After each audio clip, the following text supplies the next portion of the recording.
അടച്ചിട്ട മുറിക്കുള്ളിൽ വായുവിന് പോലും വീർപ്പ് മുട്ടുന്നത് പോലെ തോന്നി. പുറത്ത് സന്ധ്യ മയങ്ങുന്നതേയുള്ളൂ എങ്കിലും ചന്ദ്രോത്ത് തറവാടിൻ്റെ അകത്തളങ്ങളിൽ അസ്വാഭാവികമായൊരു നിശബ്ദത താളം കെട്ടി നിന്നു. ആ നിശബ്ദതയെ ഭേദിച്ചുകൊണ്ടാണ് ചന്ദ്രോത്ത് കേശവ പണിക്കരുടെ അലർച്ച കേട്ടത്. സത്യം പറയടി, ആരാടി നിന്റെ വയറ്റിൽ വളരുന്ന ഈ പാപത്തിന് ഉത്തരവാദി? മാളവികയുടെ മുടിയിൽ കുത്തിപ്പിടിച്ച് ഭിത്തിയോട് ചേർത്ത് നിർത്തിയാൽ ആക്രോശിച്ചു. വേദന കൊണ്ടും അപമാനം കൊണ്ടും അവളുടെ ശരീരം വിറയ്ക്കുന്നുണ്ടായിരുന്നു. ചുറ്റുമുള്ള ചുവരുകൾ തനിക്ക് മേലിടിഞ്ഞു വീഴുന്നത് പോലെ അവൾക്ക് തോന്നി. അവളുടെ മൗനം അയാളെ കൂടുതൽ പ്രകോപിതനാക്കി. എൻ്റെ മനുഷ്യ, ഒന്ന് പതുക്കെ, പുറത്ത് ആരെങ്കിലും കേൾക്കും. നമുക്ക് നാണക്കേടുണ്ടാക്കരുത്. സുമിത്ര അയാളുടെ കൈകളിൽ തൂങ്ങിക്കൊണ്ട് അപേക്ഷിച്ചു. അവരുടെ കണ്ണുകൾ ഭയം കൊണ്ട് നിറഞ്ഞിരുന്നു. നാണക്കേടോ? ഇതിലും വലിയ എന്ത് നാണക്കേടാണ് വരാനുള്ളത് സുമിത്രേ? അയാൾ അവളെ തട്ടി മാറ്റി. നീ ഒറ്റയൊരുത്തിയാണ് ഇവളെ ലാളിച്ച് വഷളാക്കിയത്. 6ാം തമ്പുരാട്ടിയായി ഇവിടെ വളർത്തിയതിൻ്റെ ഫലം കണ്ടില്ലേ? ഏതോ ഒരുത്തൻ്റെ അവിഹിത ഗർഭവുമായി നമ്മുടെ മുന്നിൽ തലകുനിച്ച് നിൽക്കുന്നു. കേശവ പണിക്കരുടെ ശ്വാസം വേഗത്തിലായി. അയാളുടെ നെറ്റിയിലെ ഞരമ്പുകൾ ദേഷ്യം കൊണ്ട് തടിച്ചു വീർത്തു. ഒരു നിമിഷം അദ്ദേഹം മാളവികയെ തല്ലാൻ കൈയോങ്ങിയെങ്കിലും സുമിത്ര തടഞ്ഞു. ആയിക്കോ, അമ്മയും മോളും കൂടി എന്ത് വേണേലും ആയിക്കോ. പക്ഷെ ഒന്ന് ഓർമ്മിച്ചോ, എൻ്റെ മാനം കപ്പൽ കയറ്റിയാ നിനക്ക് ഈ വീട്ടിൽ ഇനി സ്ഥാനമില്ല. ചുമലിൽ കിടന്ന തോർത്തും കൊണ്ടെടുത്ത് രോഷത്തോടെ കുടഞ്ഞുകൊണ്ട് അയാൾ വാതിൽ വലിച്ചു തുറന്ന് പുറത്തേക്ക് പോയി. ആ മുറിയിൽ അമ്മയും മകളും മാത്രമായി. മാളവിക തറയിലിരുന്ന് പൊട്ടിക്കരഞ്ഞു. അടിയേറ്റ് നീലിച്ച് അവളുടെ കവിൾത്തടങ്ങളിൽ തലോടിക്കൊണ്ട് സുമിത്ര അവളുടെ അരികിലിരുന്നു. മോളെ മാളവികയെ, നീ ഈ അമ്മയോട് എന്തെങ്കിലും ഒന്ന് പറ മോളെ. ആരാണ് നിനക്ക് ഈ ചതി ചെയ്തത്? നിനക്കാരോടെങ്കിലും ഇഷ്ടമുണ്ടായിരുന്നോ? നീ പറഞ്ഞാൽ അച്ഛനെ ഞാൻ എങ്ങനെയെങ്കിലും സമ്മതിപ്പിക്കാം. സുമിത്രയുടെ സ്വരം നേർത്തതായിരുന്നു. മാളവിക മെല്ലെ തല ഉയർത്തി സുമിത്രയുടെ കണ്ണുകളിലേക്ക് നോക്കി. ആ നോട്ടത്തിൽ അടക്കാനാവാത്ത നൊമ്പരമായിരുന്നു. ദയവായി എന്നോടൊന്നും ചോദിക്കരുതമ്മേ. എനിക്ക് പറയാൻ കഴിയില്ല. എന്നെ നിർബന്ധിക്കരുത്, അവൾ വിതുമ്പി.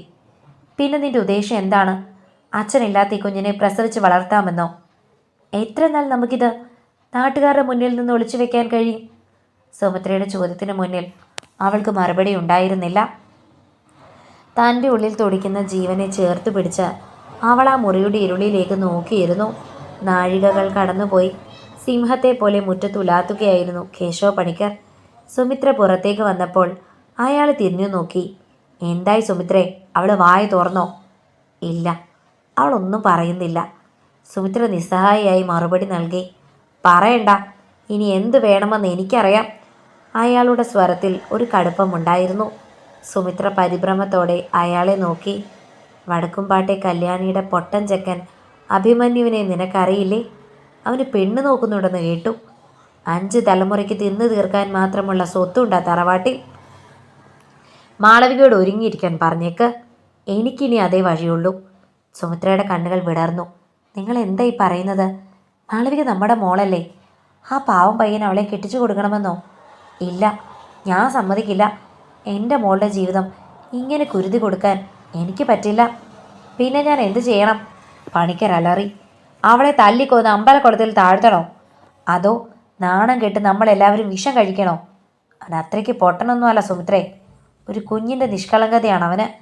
അവൾക്കവിടെ സുഖമായി കഴിയാം, രാജകുമാരിയെ പോലെ വാഴാം. അത്രയും മതി നമുക്ക്. നിറഞ്ഞ കണ്ണുകൾ തൻ്റെ തോർത്തുകൊണ്ട് ഒപ്പിക്കൊണ്ട് കേശവ പണിക്കർ പടിയിറങ്ങിപ്പോയി. തൻ്റെ മകളുടെ വിധി കുറിക്കപ്പെട്ട് കഴിഞ്ഞുവെന്ന് സുമിത്ര തിരിച്ചറിഞ്ഞു. പുറത്തെ ഇരുളിലേക്ക് നോക്കി നിൽക്കുമ്പോൾ മാളവികയുടെ മനസ്സിലേക്ക് ജിതിൻ്റെ മുഖം ഓടിയെത്തി. കാവിലെ ഉത്സവത്തിനിടയിൽ കണ്ടുമുട്ടിയ സുന്ദരൻ. നെറ്റിയിലേക്ക് വീണ് കിടന്ന ചുരുളൻ മുടിയും തവിട്ട് നിറത്തിലുള്ള കണ്ണുകളും തനിക്ക് മാത്രം സ്വന്തമെന്ന് കരുതിയ ചിരിയും. ആ കാന്തിക കണ്ണുകൾക്ക് ആരെയും തന്നിലേക്ക് അടുപ്പിക്കാനുള്ള ശക്തി ഉണ്ടായിരുന്നു. ആരും അറിയാതെയുള്ള കൂടിക്കാഴ്ചകൾ, ഭാവി ജീവിതം സ്വപ്നം കണ്ട് എഴുതിയ കത്തുകൾ, ജിതിൻ സമ്മാനിച്ച കരിവളകൾ, കിലുക്കി അവനെ ഓർത്തുറങ്ങാതെയിരുന്ന രാത്രികൾ. ലോകം ജിതിനിലേക്ക് മാത്രം ഒതുങ്ങിയ നാളുകളായിരുന്നു അത്. എന്നാൽ ഏതൊക്കെയോ നിമിഷങ്ങളിൽ പ്രണയത്തിനൊപ്പം ശരീരവും പങ്കുവയ്ക്കപ്പെട്ടു. നാട്ടിൽ പോയി അച്ഛനെയും കൂട്ടി വന്ന് പെണ്ണ് ചോദിക്കാമെന്ന് വാക്ക് നൽകി പോയതാണവൻ. ഇന്ന് തൻ്റെ ഉദരത്തിൽ അവൻ്റെ കുഞ്ഞു വളരുന്നു. 1.5 മാസം കഴിഞ്ഞിരിക്കുന്നു അവൻ പോയിട്ട്. ഒരു കത്ത് പോലുമില്ല. മാളവിക തൻ്റെ ഉദരത്തിൽ കൈവച്ചു. താൻ ചതിക്കപ്പെട്ടുവെന്ന സത്യം അവളുടെ ഉള്ളിലിരുന്ന് ആരോ വിളിച്ചു പറയുന്നത് പോലെ തോന്നി. ജനലിലൂടെ പെയ്യുന്ന നിലാവിലേക്ക് നോക്കി അവൾ വിതുമ്പി. തൻ്റെ പ്രണയവും സ്വപ്നങ്ങളും കരിഞ്ഞു വീഴുന്നത് അവൾ വേദനയോടെ നോക്കി നിന്നു. ദിവസങ്ങൾ മിന്നൽ വേഗത്തിൽ കടന്നുപോയി. ഒരു മരപ്പാവയെ പോലെ അവൾ വിവാഹ പന്തലിലിരുന്നു. വടക്കുംപാട്ടെ തറവാടിൻ്റെ ഐശ്വര്യമായ അഭിമന്യു എന്ന ഉണ്ണിയുടെ മുന്നിൽ അവൾ തല കുനിച്ചു. താലി കഴുത്തിൽ വീഴുമ്പോൾ ആൾക്കൂട്ടത്തിനിടയിൽ അവൾ വ്യഥ ആ ചെമ്പൻ കണ്ണുകളെ തിരഞ്ഞു. ഇല്ല, ഇനി ജിതനില്ല. എല്ലാം അവസാനിച്ചിരിക്കുന്നു. കണ്ടവരും കേട്ടവരും പലതും പറഞ്ഞു. പൊട്ടൻ തമ്പുരാൻ്റെ ഒരു യോഗം നോക്കണേ, ചെമ്പകപ്പൂ പോലൊരു പെണ്ണിനെയാണല്ലോ കിട്ടിയത്. നാട്ടുകാരുടെ പരിഹാസവും സഹതാപവും നിറഞ്ഞ വാക്കുകൾ കേട്ട് അവൾ അത് കേട്ടില്ലെന്ന് നടിച്ചു. രാത്രി പാലും കിണ്ണവുമായി മണിയറയിലേക്ക് കയറുമ്പോൾ അഭിമന്യുവിൻ്റെ അമ്മ മാളവികയുടെ കൈകൾ ചേർത്ത് പിടിച്ചു. പാവമാണ് എൻ്റെ അഭി, സ്നേഹിക്കാൻ മാത്രമേ അവനറിയൂ.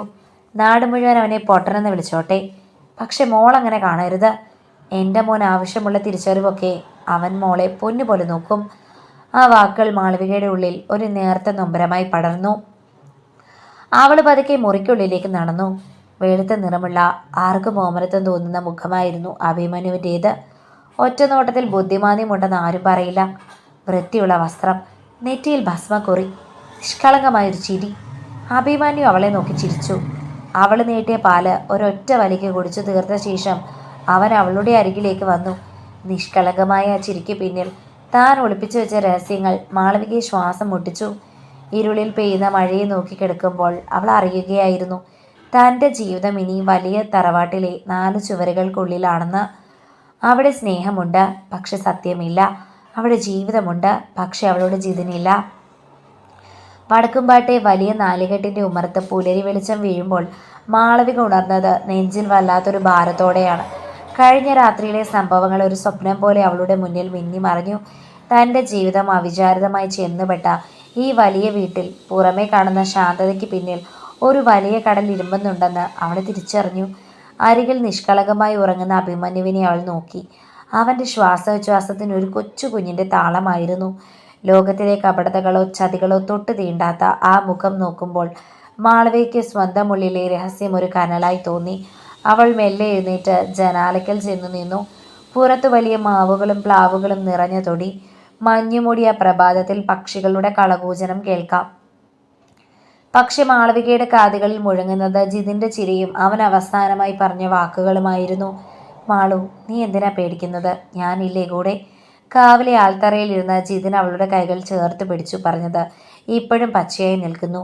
അന്നത്തെ തവിട്ട് കണ്ണുകളിലെ തിളക്കം സത്യമായിരുന്നുവെന്ന് അവൾ ഇപ്പോഴും വിശ്വസിക്കാൻ ആഗ്രഹിച്ചു. പക്ഷെ തന്നെ ഈ അവസ്ഥയിൽ തനിച്ചാക്കി അവൻ എവിടെ പോയി മറഞ്ഞു? തൻ്റെ ഗർഭപാത്രത്തിൽ തുടികൊട്ടുന്ന ഈ ജീവനെ അവൻ്റെ അടയാളമാണ്. പക്ഷേ ലോകത്തിൻ്റെ മുൻപിൽ ഇതൊരു പൊട്ടൻ തമ്പുരാൻ്റെ കുഞ്ഞാണ്. അവൾ അറിയാതെ തൻ്റെ ഉദരത്തിൽ കൈവച്ചു. ഒരു നിമിഷം അവിടെ ഒരു മിടുപ്പ് അനുഭവപ്പെട്ടതുപോലെ. അത് വേദനയാണോ അതോ പ്രതീക്ഷയാണോ എന്ന് അവൾക്ക് തിരിച്ചറിയാനായില്ല. ഭദ്രകുട്ടി, സോറി മാളു. അഭിമന്യുവിനെ വിളി കേട്ടാണ് അവൾ ഞെട്ടിയത്. അവൻ എഴുന്നേറ്റിരുന്നു കൊണ്ട് കണ്ണുകൾ തിരുമ്മിക്കൊണ്ട് ഒരു കൊച്ചുകുട്ടിയെപ്പോലെ അവൻ അവളെ നോക്കി ചിരിച്ചു. മാളു എന്തിനാ അവിടെ നിൽക്കുന്നേ? വിശക്കുന്നില്ലേ? അമ്മ ഉപ്പുമാവ് ഉണ്ടാക്കുന്നുണ്ടാവും. എനിക്ക് വിശക്കുന്നു. അവൾ അവനെ നോക്കിയൊന്ന് നിർബന്ധപൂർവ്വം പുഞ്ചിരിച്ചു.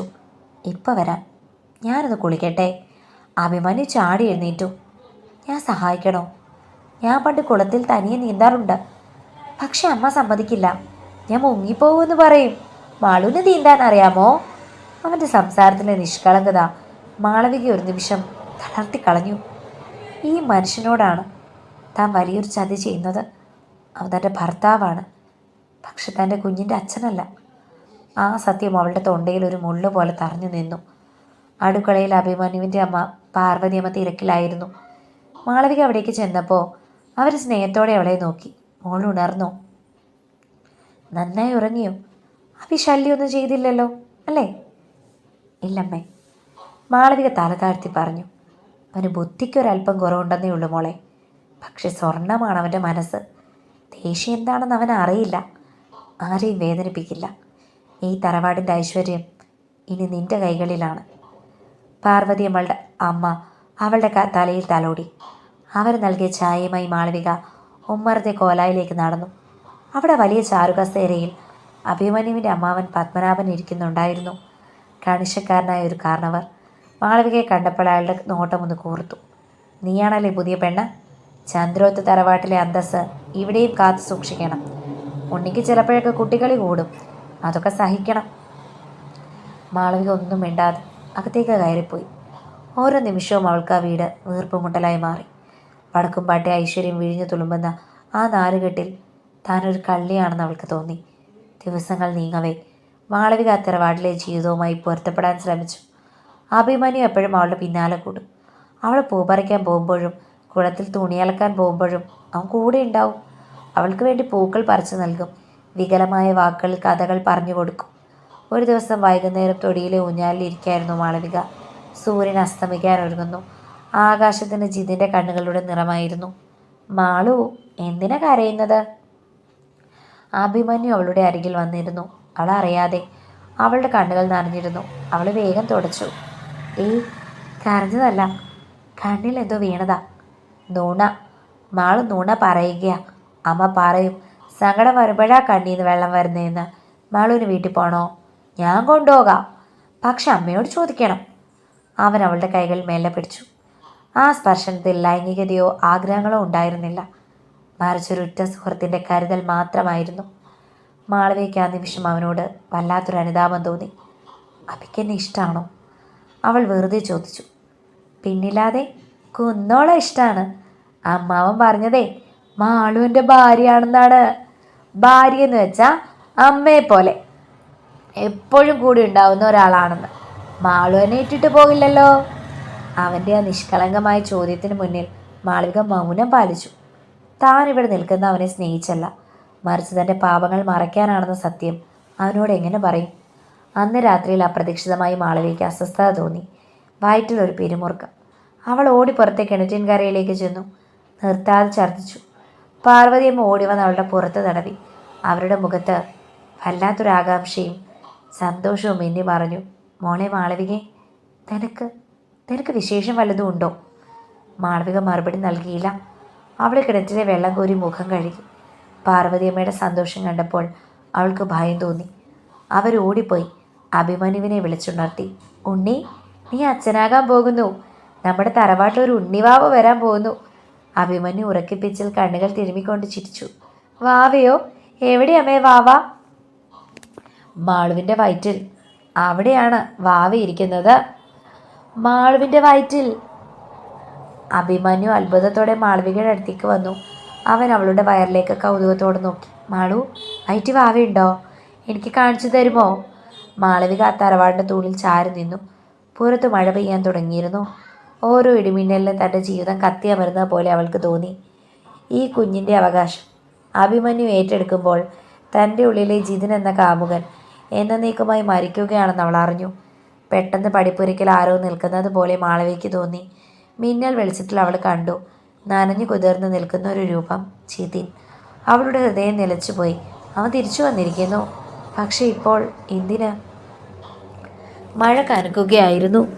വടക്കുംപാട്ടെ പടിപ്പുരയ്ക്കുള്ളിൽ മുകളിൽ ഇടിമിന്നൽ വെളിച്ചം ചിതറി വീഴുമ്പോൾ മാളവികയുടെ കണ്ണുകൾ ആ രൂപത്തിൽ തറഞ്ഞു നിന്നു. നനഞ്ഞു കുതിർന്ന് താടി വളർന്ന് ആകെ കോലം കെട്ട നിലയിൽ ജിതിൻ. തൻ്റെ സ്വപ്നങ്ങളിൽ മാത്രം വന്നിരുന്ന ആ തവിട്ട് കണ്ണുകൾ ഇപ്പോൾ യാഥാർത്ഥ്യമായി മുന്നിൽ നിൽക്കുന്നു. അവളുടെ ശ്വാസം നിലച്ചുപോയി. നെഞ്ചിനുള്ളിൽ 1000 ശംഖുകൾ ഒരേ സമയം ഉടയുന്നത് പോലെ തോന്നി. താൻ ആഗ്രഹിച്ച നിമിഷം. പക്ഷെ വല്ലാത്തൊരു സമയത്താണ് അവൻ വന്നിരിക്കുന്നത്. തൻ്റെ വയറ്റിൽ അവൻ്റെ കുഞ്ഞ് വളരുന്നുണ്ടെന്ന വാർത്ത ഈ വീട് ആഘോഷിക്കുന്ന വേളയിൽ. മാളു, നീ ആരെയാ നോക്കുന്നത്? അഭിമന്യുവിൻ്റെ വിളി കേട്ടാണ് അവൾ ഞെട്ടിയത്. അവൻ അവളുടെ കൈകൾ മുറുകെ പിടിച്ചിരുന്നു. അവിടെ ആരോ നിൽക്കുന്നു. അവൾ വിറയ്ക്കുന്ന വിരലുകൾ കൊണ്ട് പടിപ്പുരയ്ക്ക് നേരെ ചൂണ്ടി. അഭിമന്യു പാർവതിയമ്മയെ അങ്ങോട്ട് നോക്കി. പക്ഷെ അപ്പോഴേക്കും അടുത്ത ഇടിമിന്നൽ വെളിച്ചത്തിൽ ആ രൂപം അവിടെ ഉണ്ടായിരുന്നില്ല. ഇരുൾ മാത്രം. ആരുമില്ലല്ലോ മോളെ, നിനക്ക് തോന്നിയതാവും. ഈ നേരത്ത് മഴയത്ത് ആര് വരാനാ? നീ വന്ന് കിടക്കാൻ നോക്ക്. വയറ്റിലൊരു ജീവനുള്ളതല്ലേ, ഉറക്കം വേണം. പാർവതിയമ്മ അവളെ ചേർത്ത് പിടിച്ച് അകത്തേക്ക് കൊണ്ടുപോയി. അന്ന് രാത്രി മാളവികയ്ക്ക് ഉറങ്ങാൻ കഴിഞ്ഞില്ല. ജനാലയ്ക്കൽ പെയ്യുന്ന മഴയുടെ താളം ജിതിൻ്റെ വിലാപം പോലെ അവൾക്ക് തോന്നി. അവൻ എന്തിനാണ് വന്നത്? തന്നെ കൊണ്ടുപോകാനോ? അതോ വെറുതെ ഒന്ന് കാണാനോ? അരികിൽ അഭിമന്യു ഉറക്കത്തിൽ പുഞ്ചിരിക്കുന്നുണ്ടായിരുന്നു. അവൻ്റെ ഒരു കൈ മാളവികയുടെ വയറിന് മുകളിലായിരുന്നു. തൻ്റെ കുഞ്ഞല്ലെങ്കിലും ആ കുഞ്ഞിന് കാവലായി താനുണ്ടെന്ന ഭാവം ആ ഉറക്കത്തിലും അവനിൽ കാണാമായിരുന്നു. അവനെ നോക്കുമ്പോൾ മാളവികയുടെ ഉള്ളിൽ വല്ലാത്തൊരു വിങ്ങൽ അനുഭവപ്പെട്ടു. പിറ്റേന്ന് വെളുപ്പിനെ ആരും ഉണരുന്നതിന് മുൻപേ മാളവിക കുളക്കടവിലേക്ക് നടന്നു. മനസ്സശാന്തമായിരുന്നു. പടവുകൾ ഇറങ്ങുമ്പോൾ ഇടവഴിയിലെ കൈതക്കാടിന് പിന്നിൽ നിന്നും ഒരു വിളി ഉയർന്നു. മാളു! അവൾ തറഞ്ഞു നിന്നു.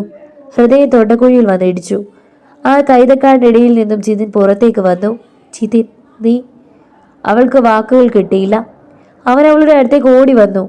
അവളുടെ കൈകൾ പിടിക്കാൻ ആഞ്ഞെങ്കിലും അവൾ പിന്നിലേക്ക് മാറി. അവൾ തൻ്റെ ഉദരത്തിൽ ഒന്ന് നോക്കി.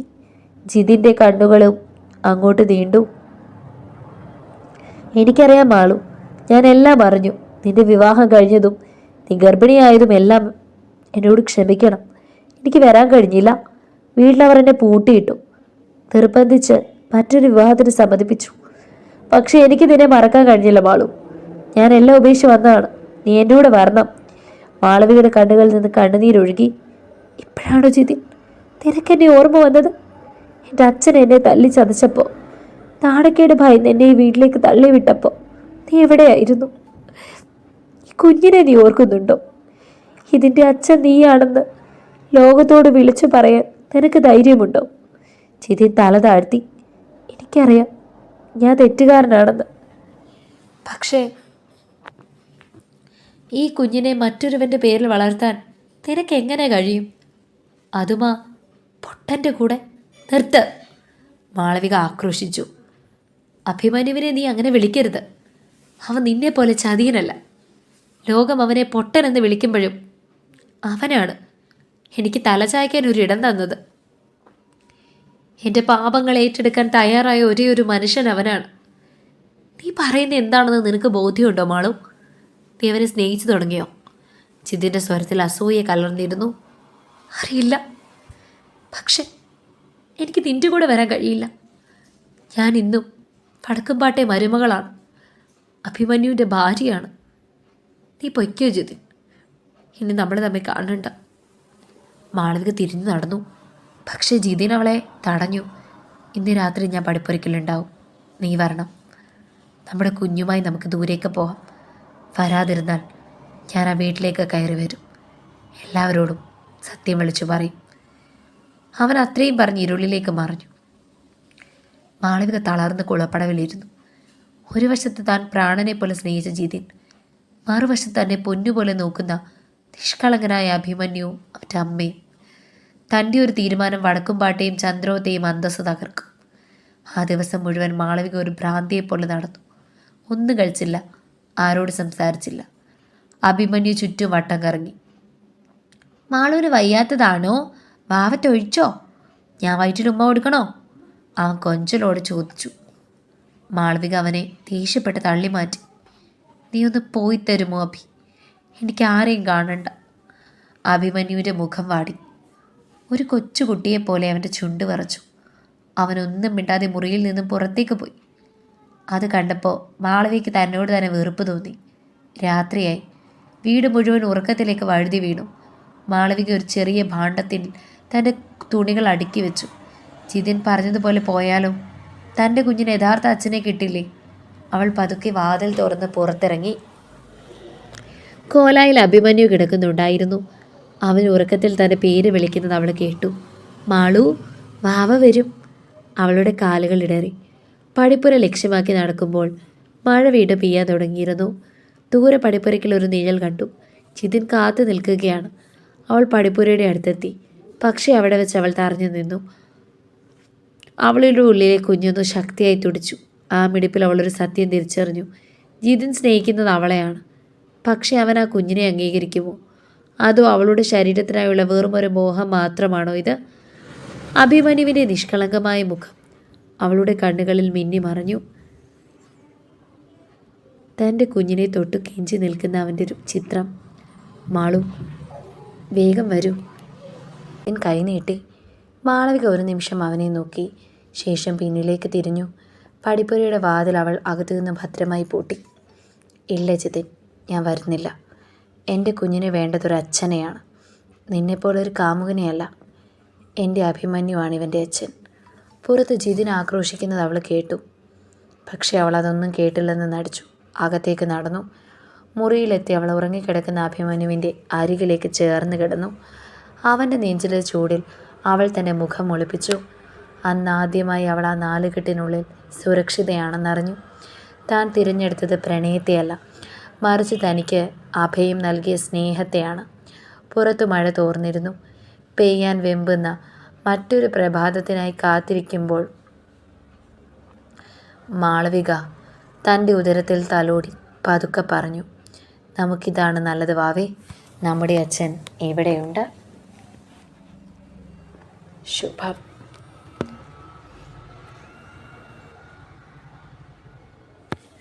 ഹലോ.